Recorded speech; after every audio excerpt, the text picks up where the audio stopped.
ناصر بھائی سترګې خوږ نه دي سترګې مې خوږ شوې دي وروره، خو یو کال پهله ټکال دی. اوبه راوړه کېنه الله په نامه باندې ټولو څه راته راځي، څه زموږ قسمت دی. شهید بھائی ته سالم تیاری کوي. شهید بھائی د کال پیلټ ور دی.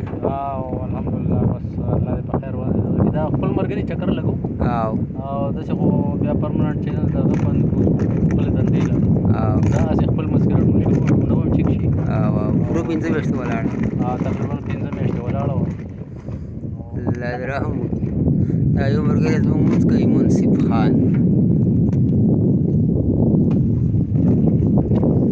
دا موږ ولاړ یو په نالۍ کې، اوس به لږ ساعت له روټۍ موټۍ وخورو، د لمونځونه وکړو، ځو به سمندر ته. ورسره دا کسان هم ځي چې لږ لږ خلک روان شوي سمندر ته، البته لږ تیز هم دی.